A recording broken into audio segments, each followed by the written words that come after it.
Welcome back to the channel, everybody. I am Mick Alfany.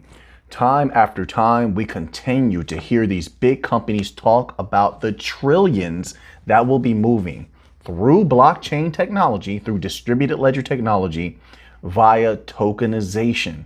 This is no different. So this here is from Quant.network. Obviously, Quant has deep ties with XRP. They have Overledger for XRP, not to mention they're both two of the top bank coins out there with hundreds of connections to banks, right? This is from Quant.network. It was posted April the 11th, 2023, and it goes as such. Citibank predicts $4 trillion of tokenized assets. Let's scroll down here. It says banking giant expects $4 trillion of $5 trillion of tokenized digital securities and $1 trillion of distributed ledger technology based trade finance volumes by 2030. That's not that far away, honestly. I think it's going to go much faster given everything that's happening. Now, once again, you tell me who's going to be the last one standing. You see most of crypto getting crushed right now. They're getting run out of the US right now. They're getting just squeezed out of the legacy system right before everyone's eyes. Who's going to be the last one standing? In my humble opinion, XRP. Because of companies like Ripple, Volante, their connections with the IMF, on and on. You know, et cetera, ad infinitum, all of these different connections that they have to governmental entities and central banks. XRP, Quant, Stellar, United Nations connections, the White House calling them all of these different things. Algorand, the Central Bank of Italy using Algorand, all their connections in Africa and Latin America. Come on. They will be the last one standing when these trillions begin to flow. What do you think is going to do to those prices? Now, I'm just sharing my humble opinion. I'm not asking you to agree. Let's read this little tidbit here. It's just my humble opinion. Things are looking great. It says, US-based Citigroup, Inc. released a report last month that outlines the future for asset tokenization in the blockchain economy. In the report, money, tokens, and games, blockchain's next billion users and trillions in value. The bank articulates an inflection point, quote, where the promised potential of blockchain will be realized and measured in billions of users and trillions of dollars in value. Haven't we been saying that for the longest time? Now you have them saying it. It's going to be interesting to see if the people actually listen to them. Oh, man, it always happens. Things take off. Visionaries see what's going on. They benefit from it. Then everyone else comes in later and say, hey, why didn't anyone tell us? And those visionaries look at those people and say, we were telling you the entire time. It's up to you to make up your own mind, right? So Citi expects tokenization to be the main driver, we've been talking about this, in the blockchain space, one that will mobilize the entire industry into mass adoption. You see little drippings of mass adoption now. Hong Kong, United Kingdom, United Arab Emirates, everybody's racing to become crypto hubs. They're integrating with all of these different systems. You see what Hedera is doing in the MENA region. You see what Ripple's doing in the MENA region. You see what everybody's doing in the Southeast Asian region. You see what they're trying to do in Europe, right? I mean, look at all the integrations that they've had, allegedly, this is what they're saying, in Australia between Hedera and Ripple. I mean, it's just been ongoing, right? It says, quote, here's a quote. We forecast 4 trillion to 5 trillion of tokenized digital securities and 1 trillion of distributed ledger technology based trade finance volumes by 2030. The firm's analysts write. So this is serious business. They let their analysts speak. That's usually someone else takes what the analysts have done. They put the data together, the information together, and they come put it out. No, they let the analysts tell you themselves for a reason, so that when people read this, they take it seriously. I can't wait. Oh, man, I'm getting excited already, but let me calm down. Let me read this. It says, of the up to $5 trillion tokenized, the bank estimates 1.9 trillion will come in the form of debt. Told you that tokenization of debt. City, you've been watching the channel. I'm just kidding. But at the same time, wait a minute. I've been talking about this for quite some time. $1.5 trillion from real estate. We've been talking about real estate. We got some real estate news coming up also. I believe we have an article on some real estate today.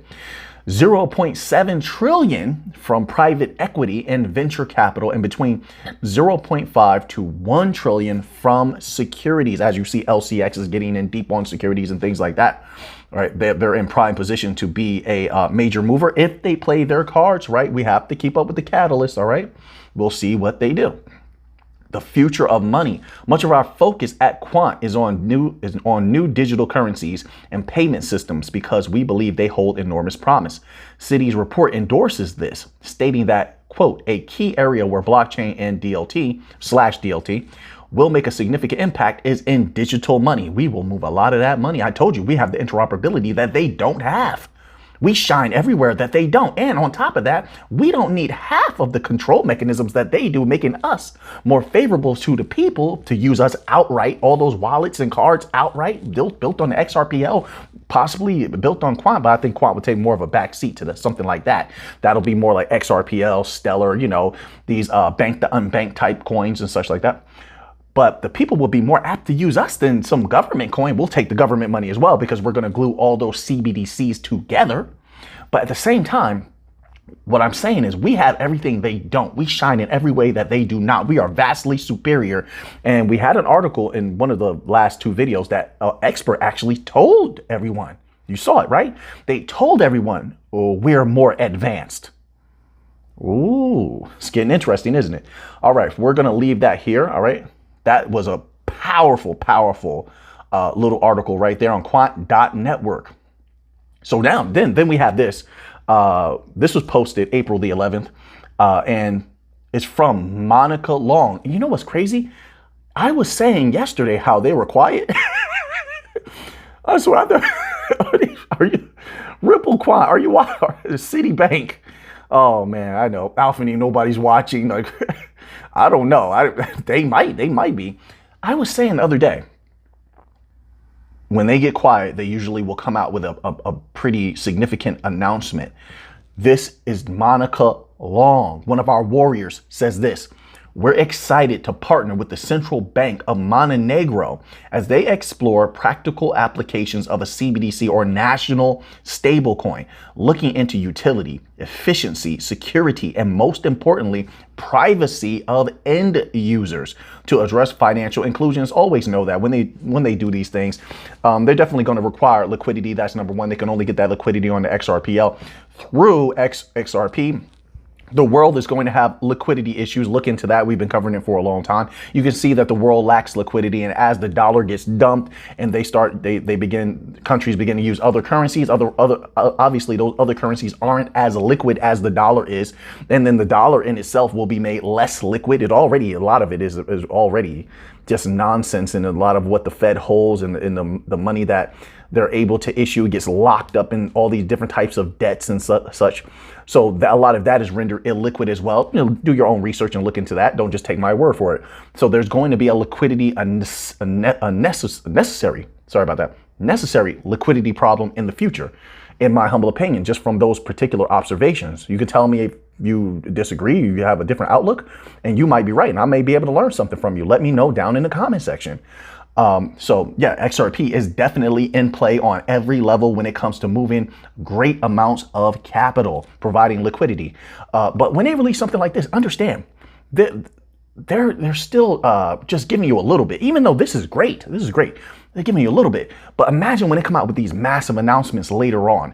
They have hundreds of banks. Keep in mind, Swift has thousands. We will also have thousands. There's no reason we can't have thousands. Remember the article we read the other day that said it was predicting Stellar and Ripple to work hand in hand with Swift. Listen, the rest of the world will not be using Swift. I think we can dominate over time given a good amount of time. I think we will absolutely dominate in ways that Swift couldn't, right? I don't want to put any numbers on it.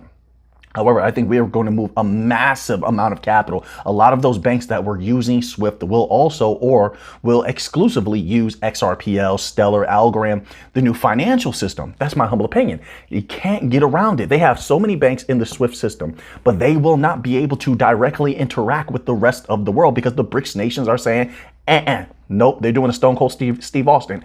Remember Stone Cold used to do that? Yeah, no, they're saying no. We're going to come up with a new system. You see that happening rapidly now. Actually, down below, there should be chapters about Brics Nation activity coming up soon. So once again, it says we're excited to partner with the Central Bank of Montenegro from Monica Long. Let's move on to another little bit of information here that things are starting to heat up.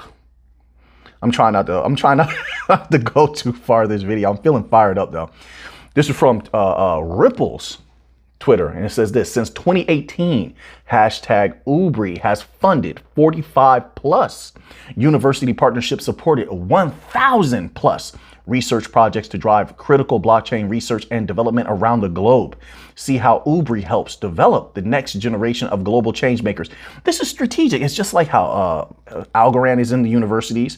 I think Stellar used to be in the universities. I don't know if they have any more programs like that, but you have a lot of the Bankcoin companies are in the universities teaching these students how to build on a blockchain chain, how to utilize them, how to utilize distributed ledger technologies, and accentuating the positivities of those things. Who do you think they're going to want to build on when they're learning from a Ripple representative, right? It says discover how Ripple's University Blockchain Research Initiative, UBRI, supports universities around the world. These people are going to come out of universities. They're going to have a great respect for Ripple. They're going to have a great respect for Algorand. They're the ones teaching them. And they're going to say, wait a minute, they're the best of the best. And they're going to do their research also. College students do some very, very good research. They're going to say, wait a minute, Ripple is superior to everything. And they helped us out. If I'm going to build on Ripple. Wait a minute, Algorand is superior to everything else. They're part of the new financial system. And they helped us out. Sometimes they're offering free classes, free. I'm going to build on Algorand. I'm going to build on XRPL. That's going to bring a wave of new developers, builders, innovations to the chain over time, just because of respect. Respect. So this is strategic. This is brilliant. I like seeing this, right? And I hope a lot of students are taking advantage of these opportunities to build for themselves in the future. But that's just my humble opinion. This is not advice of any kind, not financial advice. I'm just a humble researcher, and I share a little bit of my opinions. I always have to say that, all right? So now let's move on here. Oh, my word. So after all that good news, of course, we got to cover a little bit of these SEC shenanigans. My goodness. Is there any day that they're not involved in some clownish activity? This is from U.Today, all right? It's titled, Ripple Case SEC Files Additional Support for Summary Judgment. Oh, they're doing this on purpose. They want to drag it out. It's going to feel so good defeating them. But let me not become too uncouth. And let me read this little article here. It says, in the ongoing legal saga between the U.S. Securities and Exchange Commission, SEC, and blockchain firm Ripple Labs, the SEC has filed an additional support. They're just grabbing at sticks at this point for its pending motion for summary judgment. The regulatory body is drawing on a recent District of Massachusetts court ruling in the case of SEC versus Commonwealth Equity Securities, LLC. The court sided with SEC, determining that the defendant had violated negligence-based provisions of the Investment Advisors Act of 1940 by failing to disclose certain conflicts of interest. Okay, the SEC claims that the Commonwealth's case bolsters its summary judgment motion in the Ripple case for a few key reasons. Oh boy, here we go. This is what in battle rap they call a reach. They're about to reach. Get ready for it. First, Massachusetts court's ruling that established the Supreme Court precedents can provide fair notice. Fair notice aligns with the SEC's argument in the Ripple case. It does. You're sure about that? The agency insists that the Howey test, oh boy, this Howey test, and its successors provided Ripple with enough fair notice. The Howey test doesn't apply, and we're going to stand on that. We're standing on our square. You're not going to push us off, not going to bully us, not going to happen. We're going to fight tooth and nail to the bitter end. Even if I have to go to Supreme Court, I want to fight this battle to the bitter end, until we have victory and never once take a step back. I would not let you win at all. I hope Ripple sees it the same way. But let's continue on here. It says aligns with the SEC's argument in the Ripple case. Yeah, I'm willing to go to the end, to the very end. The agency insists that the Howey test and its success. Okay. Additionally, the SEC contends that the Commonwealth case strengthens the chain of district court decisions that have dismissed fair notice defenses in the SEC's enforcement actions. Notably, the Massachusetts court rejected a fair. This is a Massachusetts court. This has nothing to do and should have no weight, in my humble opinion, especially because it's so different than other rulings, right? We've had a lot of successful ones. And I remember something being unfavorable also taking place in Massachusetts. I just can't put my finger on it.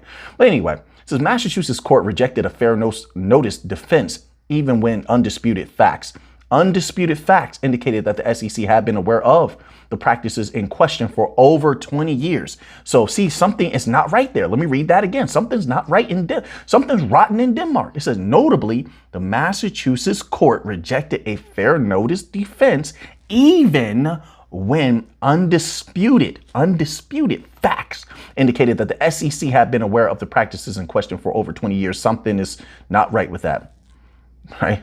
And I'm hoping and I believe that the Honorable Judge Annalisa Torres is wise and better than what we're seeing in a lot of these instances where something seems very, very suspicious. Just my humble opinion. I don't mean that in any type of disrespectful way, right? So now let's move on from here. SEC is just reaching. That's a reach. Now let's get on to a little bit of Brics Nation news. We have to stay up to date with this. It definitely affects the new financial system.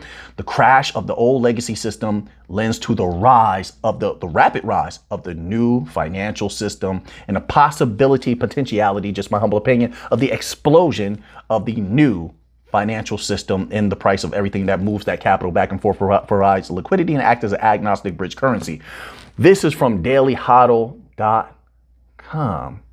And it's titled Middle Class to be Crushed as Brics Nations Move Away from US Dollar. Says Bitcoin Bull Robert Kiyosaki. Okay, that's not the important part to me. That's a little bit of an extreme title there. Middle class to be crushed. That's only for the people that aren't protecting themselves. I think there's a lot of wise people out there that know how to protect themselves. You know, they have certain assets held in certain places. Maybe they're even living off of interest. You know, they know certain commodities that hold good value. Maybe they have a gold card. Maybe they have some regular gold. Some states, they have the gold currency now in certain states, and not all states. They have that gold currency. I was telling you all about that. I saw it myself. I researched it, right? So there's it's not everyone. They make these statements and write these titles with such an overarching brush, right? Such an obtuse paintbrush, so to speak. But let's scroll down here because the Brics Nation definitely is going to have an impact. It says, Rich Dad, Poor Dad, author Robert Kiyosaki thinks U.S. President redacted. I'm not going to say that here because trust me, they've caused the channel some problems. You say certain names. I've just seen it. It says, is crushing the middle class as it's the entire system. It's not one person. The entirety of the system has been rotten for a long time. Monetary policy and everything has been wrong for a long time across the board. And if people continue to look in such an acute way, don't get me wrong, there's a lot of contributors to why how he says here political and macroeconomic policy is rotten, but you can't look if you look in such an acute way, you're not going to see the entirety of the system going awry, right?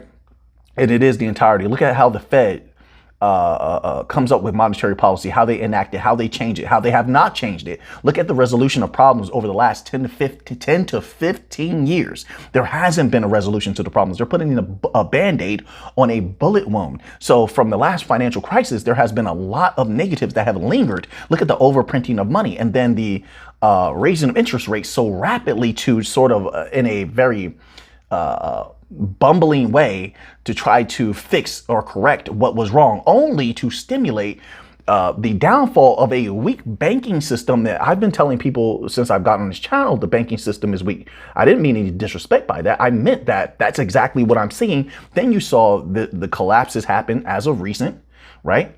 Which there's they say over 200. I think it was over 200 banks are still at risk right now, and they could be collapsed at any moment from a variety of catalysts.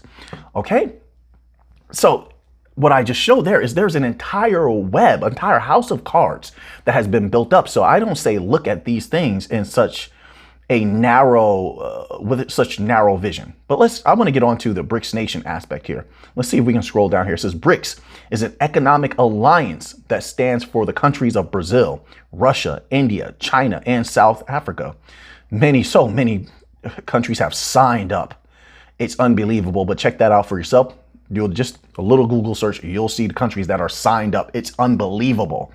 It says Kiyosaki predicts that 70% of the world's population will eventually be using a gold-backed Chinese yuan. You know, as I just said that the other day, I felt like the yuan could be the next dominant currency.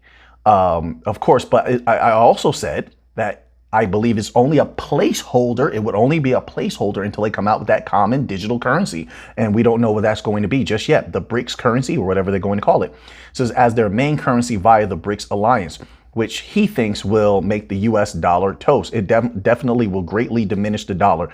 The dollar will not disappear, but it will, if those things take place, it would be greatly diminished, which definitely would be concerning for the people in the United States, obviously.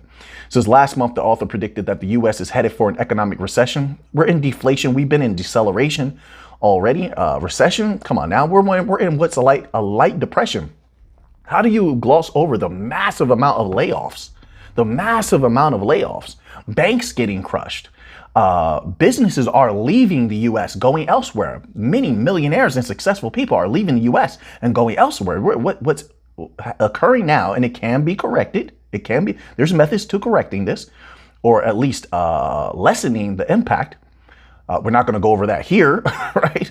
But it's more like a light depression. They keep saying recession. We've already been determined to be in a recession by experts last year. All right, but let's continue. Well, I hate when they say that. My apologies, everyone. Kiyosaki's career has not been, okay, then they go into some kind of controversy about him. That's not what's important to me. What's important is, does this individual have any facts to speak about? And so far, what they're talking about when it comes to Brics Nations, yes, this is last month. The author predicted that the U.S. is headed for economic recession and argued that investors should be allocating to Bitcoin. I don't know why we put Bitcoin first, but Bitcoin definitely could benefit. I think the bank coins will benefit. Any legit crypto will probably go up in the event of a crash of the dollar or world economies or U.S. economy. They probably will go up. But I will put gold first. Silver would definitely go up. Silver will go up whether or not there's a crash, right? Because of its necessity in a lot of the different technologies that silver is used in, right? I've covered that extensively on the channel. But gold should be first, in my humble opinion. To protect, as a proven protector of value, gold has proven itself. This is why now, even now, you find it very difficult to acquire certain types of gold right now in certain amounts. You got to buy a minimum of a certain amount right now to get some, right? I mean, that's if you're not going with obviously tokenized gold, or, you know, I'm not sure how they're doing gold in the vault right now. They have the cards where you can buy gold in the vault, but gold should be first because it protects what you have. Just my humble opinion. This is not financial advice, not a financial advisor. This doesn't mean for you to go do something, not at all. I'm just sharing my opinion. That's all. All right. So now let's move on here. So this article here is from coinedition.com and it's titled Hong Kong Banks Support Crypto. I told you, more funds move into stablecoin, CZ. So it says a recent tweet by CEO of Binance, Changpeng Zhao, suggests that Hong Kong banks are beginning to support cryptocurrency. And I said that before, Hong Kong has its own thing going on. Like Zhao stressed the significance of Hong Kong banks move, saying more funds will flow into the crypto market. That's what I was saying. It looks like it's not a guarantee, but I'm watching very closely the possibility that the Brics Nations, China, may say, you know what? We don't want the West to flip the switch on the new financial system. We'll do it. I'm watching it closely. There's no guarantees, but they're taking very interesting steps forward. And by doing that, if they were to flip the switch, so to speak, and let crypto thrive and draw all those powerful crypto companies to them, and, you know, provide funding for developers and stuff like that and businesses to build on, they could take control. In that way, that's a measure of control. we'll speak more deeply about that another time. The control mechanisms of offering money and capital and being a safe haven and people feeling like they owe you. There's a lot of power and control in that. It says, however, some crypto enthusiasts are paranoid about the recent shift towards crypto friendliness in Hong Kong. See, what do you see? I don't understand that. They're conflating mainland China. I don't know if people really have a lot of experience with mainland China. Mainland China operations and way of thinking with Hong Kong, who has their own way of doing things. I showed you the article clips the other day as proof, right? They have their own system. They have their own way of existence. They have their own way of thinking in Hong Kong. Although China is one China, you have to know the history of the place, right? And you'll understand why they do things a little bit different, right? So it says, some crypto enthusiasts are paranoid about the recent shift towards crypto friendliness in Hong Kong.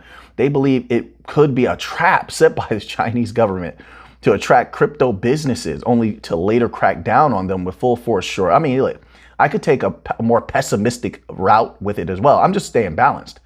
It could be positive, could be negative. I'm going to stay right in the middle here. That's why I said I'm watching the developments, and you go from there. But I'm not going to just 100% just leap to a pessimistic or negative standpoint. As I said before, mainland China thinks of and operates very differently than Hong Kong. Correct me if I am wrong. All right. Just the same way, like a lot of people in the Western world, a lot of people don't know that. They don't understand that. It's the same way. If I walk up to someone and the typical Westerner believes that if we speak about the language of Chinese, that Mandarin, they only know Mandarin. That's it. They just know of Mandarin. They don't really know Mandarin. They think everyone speaks Mandarin. No, I think in Hong Kong, more so people speak Cantonese, right? That's why anytime I speak about Hong Kong, I say "nei ho," not "nei ho." So even though there's language differences, there's cultural differences. You get what I'm saying? I'm trying to lay that out the best way I can. It's quite complicated, but they don't understand. Westerners don't understand there's differences within China. They think China is all one thing. That's what I'm saying. And it's not. But I would stay in the middle here. It says, nonetheless, an HK-based media house reported on Tuesday that XRP Bank, the largest virtual bank in Hong Kong, is expanding its services to include transfers of crypto and fiat currencies and account services for the digital asset sector. Okay, we're going to leave that there. Let's move on here. Which, by the way, Cantonese is one of my favorite languages to learn. I also like Fuzhou a lot. I enjoy learning so many languages, I'm not a master of any of them, but I dabble a little bit here and there. It says here, so we're on this article here on coindesk.com. It says US CPI inflation rises 0.1% in March, slower than forecast for 0.2%. Now let's scroll down here, see if they elaborate a little bit further. U.S. Consumer Price Index CPI rose 0.1% in March, down from 0.4% a month previously, and slower than economists forecast for 0.2%, according to the Bureau of Labor Statistics, BLS. On a year-over-year basis, the CPI was higher by 5.0%, down from 6.0% in February and against expectations for 5.2%. The core CPI, which strips out often volatile food and energy prices. I don't like that when they do that, but let's read this little tidbit. It says was up 0.4% in March versus 0.5% in February, and in line with forecast for 0.4%. Is that so? I don't know about that, folks. Well, this is what they're saying. What the people are feeling seems to be different. I guess what they're trying to allude to is there's a lot of price gouging. Is that what you're trying to allude to with this data? It says on a year-over-year basis, core CPI was up 5.6%. Okay, here we go. Versus 5.5%. Thank you. Could have said that in the beginning. In February, and in line with forecasts for 5.6%. All right, so now let's move on here. So this article here, my word, does anyone of these leaders in the West take responsibility for anything? That they blame everything on someone else. It says here, this is from CNBC.com and it's titled, "The Fed Expects Banking Crisis to Cause a Recession this year, minutes show. So the Fed itself is not the cause of the recession, even though they printed all of that money, even though they raised. So then once they did that, they caused a major issue, obviously. Now they had to raise interest rates and crush all of the small businesses and small banks. That's not their fault. Of course not. Inflation is not their responsibility. No, the banking crisis could cause a recession. This is madness. This is madness. This is spot. Oh man, I need to watch that movie again. Watch old King Leonidas. I could just read the story too. The story's even better than the movie, obviously. But anyway, it says here, first bullet point, fallout from the U.S. banking crisis is likely to tilt the economy into recession later this year. That is ridiculous. According to Federal Reserve documents released Wednesday. Hey, if you believe otherwise than what I'm saying, I can respect that, but just my personal opinion, I think that's ridiculous. Next bullet point, Federal Reserve staff gave FOMC members a presentation about potential repercussions from the failure of Silicon Valley Bank and other tumult in the financial sector that began in early March. Third bullet point, through Vice Chair for Supervisor Michael Barr said the banking sector, it quote, is sound and resilient, unquote. What? What in the world? How could you, what? Like, I'm not understanding that. There's over multiple experts are saying there's nearly 200, I believe it was 200 banks at risk. And you're proclaiming stability and resilience? He says, is sound and resilient. I respectfully 100% disagree. Let's move on to another article here. All right. So this article here is from finance.yahoo.com. I actually skipped an article. It was also about inflation, but we already did one about inflation, so we'll save that for another time. This article is titled, National Home Prices Just Bottomed Out, says real estate data juggernaut CoreLogic. All right, no, CoreLogic is respected. Let's see what they have to say. It says right out the gate this year, it was clear that the U.S. housing market, which saw a historic decline in home sales in the second half of 2022, was no longer in free fall mode. The market stabilized around January through a combination of improved buyer confidence, tight supply, and slight declines in home prices / mortgage rates, doing just enough to improve affordability. Fast forward to April, and it's looking like the housing market hasn't just stabilized, it might be returning to growth mode. Okay, CoreLogic, all right, if you say so. At least that's according to CoreLogic. I like how you phrased that, Yahoo, because I'm seeing certain things. But let's continue to read what the respected CoreLogic has to say. After 7 consecutive months of home price declines, the CoreLogic Home Price Index detected a 0.8% home price uptick in February.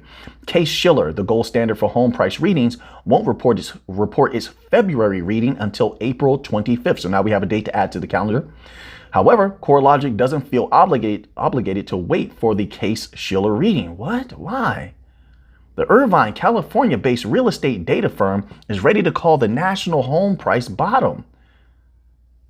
That's interesting. Look like you're trying to jump out ahead of them and preempt them. And maybe what you're putting out there might move them a different way. I don't know. That's just my personal thoughts. All right. That's just my opinion. Quote, U.S. home prices rose by 0.8% in February, double the month-over-month increase historically seen, and indicating that prices in most markets have already bottomed out, unquote, writes Selma Hepp, chief economist for CoreLogic. Here's another quote. Quote, but while housing market challenges remain, particularly in light of mortgage rate volatility and the ongoing banking turmoil, pent-up home buyer demand is responding favorably to lower rates in many markets. Pent-up home buyer demand. All right, I'm going to leave it there. I'm going to look a little further into this. I have some thoughts I'm not going to put out there right now. We'll come back to this another time. All right. All right. I question everything I do. I've been that way since I was younger. I research. I'm going to read up on things. I want to see more data. I need 2, 3, 4 different opinions not opinions, but like opinions. They say that when it comes to like doctors, right? You need two, three doctors' opinions, but I need facts from multiple sources, and then I can start to get a more clear vision of what might be true, right? So here's an article. This is also on finance.yahoo.com. I was tempted to skip it for a moment there, but let's cover it for a second. It says, it's titled Old-Fashioned Management Failing Reverse. All right, so it says here, recent headlines have the world of work wondering what's next. Productivity is slumping. I wanted to cover this because this is going to affect the economy, obviously. There's something majorly wrong. It says productivity is slumping. The labor force participation rate continues to shrink.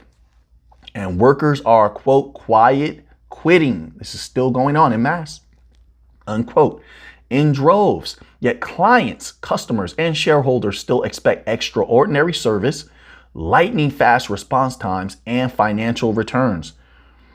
Something is rotten in Denmark. If we follow the conventional approach used to move the needle on productivity, these contradicting objectives will be impossible to achieve. Work has undergone a dramatic transformation that conventional approaches simply can't address. Yes, they have. And there's no loyalty anymore. For good reason. I'm not going to delve into that, but you and I both know why. And now that jobs have shown that they don't have too much loyalty to their workers. I mean, they shown it outright over the last 2-3 years. The workers are saying, you know what, if I don't like the job, I'm just going to quit. I'm going to leave. And then now there's also the advent, and they're not talking about that in this article, but there's the advent of people going back to live with their parents, going back to live with their family members. Hey, this is really happening. You know, I'm not just saying that. I've read article after article on this. So I'm combining that together with this. They're quiet quitting. They're living with family members now. So less people may have to work, or maybe they rotate working and stuff. Like, things are changing dramatically. And so the economies are going to be affected by this as well. You know, we'll see how it goes. But it says, work has been on a productivity optimization journey for over a century. Processes have been standardized, automated, and streamlined. The bulk of the waste has been removed, and expending extraordinary effort for searching for the remaining tiny bit of incremental optimization is not worth the investment. But that's the problem. See, and that's another thing. I think over the last 10-15 years, they wore a lot of these workers down. So when they finally had an opportunity and saw, hey, these companies don't have any loyalty to me, that gave them all the incentive they need to say, you know what, I'm just going to leave. If I don't like this job, I'm going to leave and find another one. Obviously, which is going to have an effect on many different industries. But they wore those workers down. They took the Amazon approach and were just grinding workers to dust, making them work mandatory overtime, countless hours of mandatory overtime, increasing their workloads. Okay, you did good with that. They're going to throw another heap on top, increase the workload again. They just crushed a lot of these people. So the ones that weren't psychologically scarred from that, you know, had people on the side watching them saying, I don't want to go through that. So the psychology of work is changing. So therefore, the psychology of managing work, managing these workers, managing a company must also change. Also, there's not a lot of incentives anymore, right? You know, I haven't seen any. So incentivizing workers, treating them well, treating them with respect, having loyalty to your workers. I mean, that's something to look into as well. So yeah, old-fashioned management is failing to reverse the productivity slump. I think that's going to continue until things change. Just my humble opinion. Things must grow. You must adapt as the world changes. You must adapt. So we're going to end off with this article here. This little article here is titled. It's from AIER.org. De-dollarization has begun. Let's scroll down here and take a little look at this. It says, last week's article, De-dollarization has begun, produced a large number of comments and follow-up questions.